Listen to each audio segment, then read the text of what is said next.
6 bulan invasi Rusia ke Ukraina, Kremlin menawarkan berbagai insentif untuk rekrutan baru pasukan militer yang bersedia maju ke medan pertempuran melawan tetangganya sendiri. Namun, hadiah, uang hingga tanah yang dijanjikan sepertinya tidak serta-merta membuat warga merelakan diri atau kerabatnya untuk mendukung invasi Rusia ke Ukraina, mengingat banyak pasukan yang tidak kembali. Di kota Volosovo dekat Saint Petersburg, suara pengeras suara di tiang-tiang tinggi yang berjajar di jalan utama riuh berbunyi. Secara tradisional, mereka digunakan untuk memainkan musik patriotik selama hari libur nasional. Namun sekarang mereka memiliki tujuan yang berbeda. Pengeras suara itu kini menyuarakan pengumuman perekrutan sukarelawan. Ini adalah pesan yang diulang-ulang di negara yang luas ini.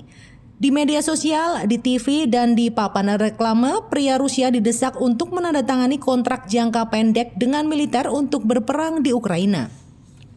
Meski tidak pernah mengumumkan kerugian pasukannya sejak Maret, upaya perekrutan baru untuk tentara Rusia yang diluncurkan pihak berwenang seolah mengkonfirmasi laporan kerugian signifikan yang dihadapinya dalam serangan ke Ukraina.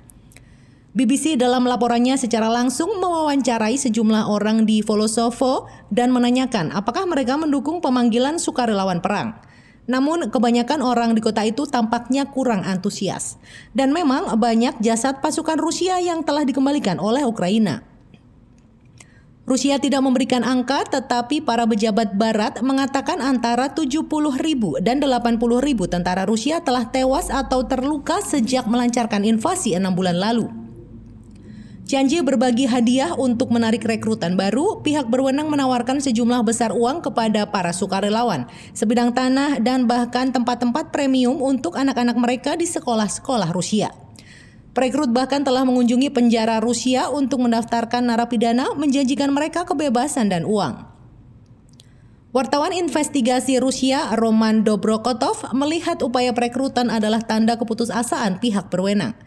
Jumlah uang tunai yang ditawarkan ke calon rekrutan baru mencapai $5.700 Amerika Serikat atau hampir setara dengan 86 juta rupiah per bulan dalam beberapa kasus. Tetapi di luar janji itu, Roman mengatakan kenyataannya berbeda. Tetapi ada juga yang terbujuk untuk bergabung. Putra Nina Chubarina, Yevgeny, meninggalkan desa mereka di wilayah utara Karelia untuk bergabung dengan batalion sukarelawan. Nina mengatakan putranya yang tidak memiliki pengalaman militer diberi senjata dan dikirim langsung ke Ukraina. Dia terbunuh hanya beberapa hari kemudian. Dia berusia 24 tahun. Nina setuju untuk diwawancara di sebuah taman dekat Moskwa di mana dia mendapatkan pekerjaan paruh waktu di sebuah pabrik roti. Dia mengatakan tugas monoton pengepasan roti mengalihkan pikirannya dari kehilangan putranya. Dia ingat sudah memohon kepada putranya untuk tidak pergi ke Ukraina. Nina kritis terhadap bagaimana pihak berwenang Rusia merekrut sukarelawan untuk berperang di Ukraina. Ironisnya, tidak semua orang tertarik untuk mendaftar seperti mendiang Yevgeny.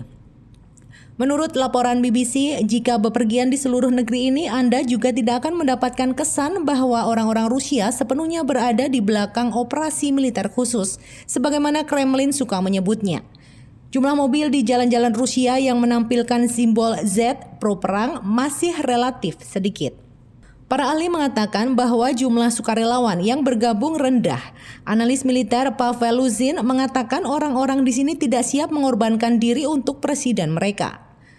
Rekrutmen menurutnya tidak mungkin dilakukan dalam keadaan saat ini karena tidak ada konsensus sipil di Rusia untuk perang.